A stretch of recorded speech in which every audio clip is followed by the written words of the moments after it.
Hello, everyone. Crown Jewel happened this Saturday, and I released my predictions for it earlier in the day. So today, I'm just going to be quickly going over what happened and what I thought of each and every match. So we're going to be starting with the pre-show with a match that I saw about 10 seconds of: Sami Zayn versus JD McDonough. I predicted JD would win. I was incorrect in that prediction. I wasn't really thinking about the whole political aspect of it, but I kind of should have. Um, Out of the 10 seconds I saw, it seemed like it was fine. It's rated a 6 on Cage Match, so I don't really know anything about it. I can't really comment on that. I did see the whole show otherwise, so I'm just going to go over that. So, in the opening match, Seth Rollins defeated Drew McIntyre, which I predicted correctly. This was a long-ish match, second longest of the night, and it wasn't that. I feel every match that happened on this show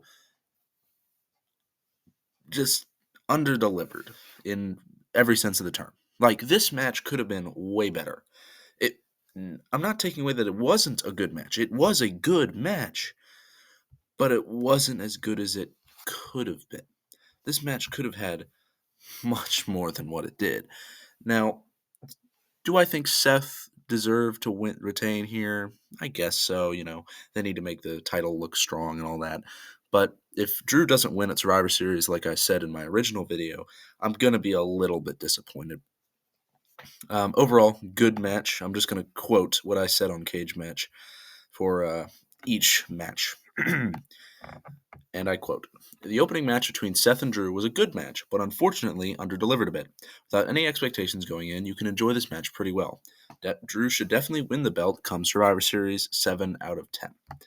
So, when I was on Cage Match, I also noted that the next match I'm about to talk about, the Women's Fatal 5-Way, is a lot of people's least favorite match of the night, which confused me a little bit because that was my favorite match of the night, to be honest. I really enjoyed the match. I think that it did what it needed to do. It made Rhea look dominant. It gave a showing for, Shayna, not really Raquel or Nia, but also Zoe. I predicted this one correctly as well. I predicted Rhea to win. And I think, there were a lot of well done spots. The ending piece with the Riptide onto the pile up was awesome. The triple submission was great. And it put all of the women involved into the title picture, obviously excluding Rhea. Because, they all held their own. Zoe looked great for being as new as she is to the main roster. Shayna looks really good because she deserves a title shot, finally. Raquel looked okay. She didn't do a ton in this match. She was able to Hana bomb Nia Jax, but I noticed this. She couldn't hold it. Nia was on the top rope, and Raquel got her arm up, and then she was like, "Nope, can't do this," and immediately just did the Tana bomb. Didn't even try to keep her up there. But otherwise, it seemed like they really wanted to get a good match, and they did. Let me just quote my Cage Match here. "The Fatal 5-Way was my personal favorite match of the night, as I went in with the prediction Rhea would win, but could have seen any of them winning. The ending was also very well done. 7.5 out of 10. Next up was Solo Sikoa versus John Cena, which was a sad match. Not necessarily because it was bad, it was just a sad match, because with the promo Cena had cut, and the promos Cena has cut on the previous couple episodes of SmackDown, you know, he kind of needed the win. It's kind of sad seeing a legend like him not have a win in 2,000 days, something like that, since he beat Triple H in 2018, nearly 6 years ago. It's a little sad, but Solo winning, it is cool for him. Like, if someone asks you, "Hey, who'd you beat in your first match?" "Oh, John Cena." "Oh, your first pay-per-view match." And did either one of them have their reasons to win? Yes. Cena obviously needs a win, but Solo, it's a big moment, especially if he's in Hawaii, so he's gonna get the win. Nothing astounding. Let me just read mine. Solo Sikoa versus Cena was not great and felt sad to watch. I wanted the Golden Shovel to be brought out for once. John's SmackDown promo feels sad now he's lost. Solo isn't the greatest wrestler, but his win felt big enough.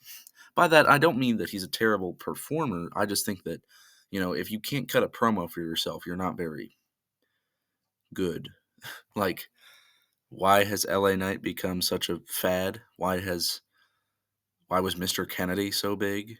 Because they could cut a damn promo, which Solo can probably do, but I haven't seen enough of it to have any reason to believe he can. The next one was Logan Paul versus Rey Mysterio, Booyaka Booyaka 619. This match was long. I think it was the third longest of the night. Yes, it was the third longest match of the night, which was just astoundingly long. It was nearly 20 minutes, and it felt like, I got to give him some breaks because, Ray's 49 now. I think Rey Mysterio age. Rey is not 30 years old. He was born in 1974, so yeah, 39, I think. Or 49, sorry. I don't know where they got 30 from. He was not born in 1992. Anyways, it felt just Logan was able to pull off some really cool stuff, and him being the new US champion was kind of cool to see. I predicted this match correctly. I did not predict Solo and Cena correct. This was probably the most obvious match going into the show because, publicity. Ooh, Logan Paul, US champ. And am I fine with that? Yeah, I think Logan should be a good US champion. I think he, because of this, should have more title defenses more often. I think he should be able to really do stuff for once, not just these sporadic appearances, which has kind of become the norm for him. Okay, next up we have 6 out of 10, by the way. Let me quickly. Logan versus Rey was not as good as I expected, but it was fun to see Logan win a title. 6 out of 10. This next match, it's Io versus Bianca. I rated it pretty poor, mostly because of the crowd, but nonetheless, it was. And I'll just start with the quote. It was a solid match that was reasonably predictable, but Kairi Sane's return felt unimportant with the dead Saudi crowd. 5 out of 10. And it's pretty accurate. The crowd was awful, basically for the whole show. They popped for the segment with Ms. Waller and their actor guy, and like a few times during Bloodline segments. But this match, they were just completely dead. And, I get it. Oh, it's a women wrestling match, so of course they're not going to pop for it. But it was just nothing, man. Absolutely nothing. Like, normally, at least in America, like a superplex gets a reasonable pop. Like, if you see a superplex, you're at a live show, you're like, oh, you're not going to go, whoa, let's go. But, might pop for it. There's just nothing. Like, their reaction to a superplex would have been like, I know that we've kind of become desensitized in the modern era of how cool some stuff is, but it's nothing, man. Absolutely nothing. Kyrie's return again was absolutely horrible just because of the crowd. Like, if this was in America, maybe even Asia somewhere, it would have been so much louder. But nothing. They didn't know who she was. She wasn't dressed up like the pirate princess. So, it was just kind of disappointing to see. Cody versus Damian. Oh boy. I don't even have to talk about this match other than what I said on Cage Match. I can summarize this in one sentence. Cody and Damian was your average Judgment Day versus Cody, Sammy, Kevin, or Jay match and felt unworthy of a PLE. 5 out of 10. So, Lastly, we have the main event, Roman Reigns versus LA Knight. Yeah. For the WWE Undisputed Universal Championship of the world. This match was absolutely awful. Absolutely awful. The in-ring work was, respectable. The talent obviously was pretty high bar, but it was just so stereotypical. Um, if you watch this match without really knowing anything about the storyline, you can basically watch the same match when Roman fought people like Riddle way back when, or some other people that you knew had no chance, like Kevin. But very disappointing. I'm just going to summarize it here. The Roman match was an absolute disappointment. Given hope is what kills you, but I had a sliver maybe LA might have a decent showing, but it was very cut and paste. Then I listed exactly how these matches go. This is describing a lot of Roman Reigns matches, other than like WrestleMania ones. Listen to this. Match begins. Face gets a good start. Roman slows the match down for 10 minutes. Face comes back. Bloodline interference. Maybe the whoever interferes is put through like a table by the babyface. Spear through barricade. Spear and ring. Roman wins. That's exactly how this match went. That is cut and paste how this match went. 2 out of 10 for this match. If that wasn't how the match went, and it actually had some like life in it, I could have seen giving it a 7, maybe. But just the little effort that they bothered to put in is very disappointing. So my summary at the end, so boring. Overall, this event both underdelivered and was even worse. The crowd did not help a bit. My final rating for the whole show was a 5 out of 10. The average on Cage Match is a 6.07. There are no 10s, no 9s, and no 0s for reference.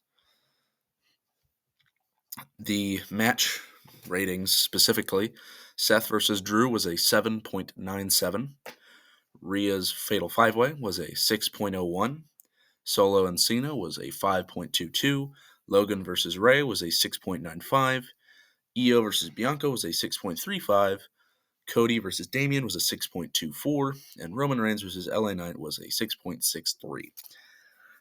I'm going to look at this match, and I want to see if there's any direct comments. Oh, there are. There's quite a few. I'm going to look for 3 comments. I like doing this when I read these. I'm going to look for a comment that has the lowest and the highest ratings, respectively, and a 5, because those are the middle. So the lowest is a 2, and the highest is a 10. So if we average that, the middle is technically a 6, but we're going to go with 5. So let's find a 2 and a 10 and a 5. Let's see. Okay, there's the 2. Okay, let me read it. What was the point of this match? I get the reason why we got this feud, to hype people for the show, make them tune in for Crown Jewel with the minimal belief that the hottest star in the business might be able to do the impossible, but what about the final product, the culmination of all that? What about the match itself? The people who make the big decision in the back, the people who book the matches and the results, seem to completely not care about what happens on the mat when the bell rings. I'm trying to be a little more family friendly now, so I'm not going to say what this word is. Same all over again, and the worst of it all is that it brings absolutely no dividends for Reigns and Knight. Why should we go on a road that leads nowhere? Okay, we got 5 right here. Zooey wrote, a pretty mediocre match with an even more predictable finish. Roman loves to wrestle at half speed, and even though he's a very good promo, Knight is very bland in the ring, so this was never going to be anything above fine, and that's exactly what the match was. A very standard, very mediocre Roman Reigns match where the result was never in doubt. Honestly, I'm so ready for this reign to be over because a Roman match formula is just so stale, I can't really be bothered sitting through more of them for much longer. It works when the winner is unpredictable, e.g., Cody, Sammy, etc. But here it just does not work. An okay match, but nothing we haven't already seen from a Roman match before. And there's a few more 2s, but I want to find that 10. I want to see what they said. There it is, 10. This is very short. Aura, best word to describe this match. Constant aura everywhere, from the entrances to the finish. Got the crowd back into the match, and this was an amazing match in itself.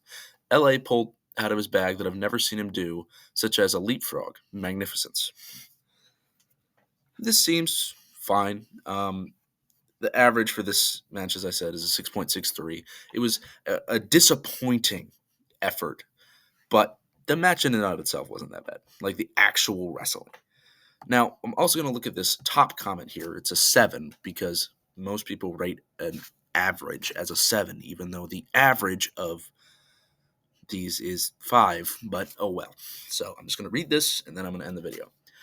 Unexpectedly for me, everything went quite successfully. It didn't look like Roman's typical stifling defense.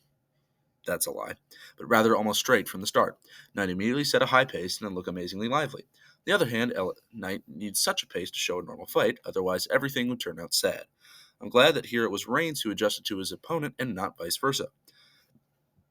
Excuse me. At the same time, the contender was shown to be very strong, who took out almost all the Samoans in solo, which is good for him since the push will apparently continue. In modern realities, the US title looks like the most competent decision. Here, although there is a vigorous fight, there is zero intrigue and emotion. I didn't doubt the result for a second, and they failed to surprise me. The second half was typical Reigns defense with a ton of interference. Only the ref bump was missing. Oh, right, I forgot about that in my description.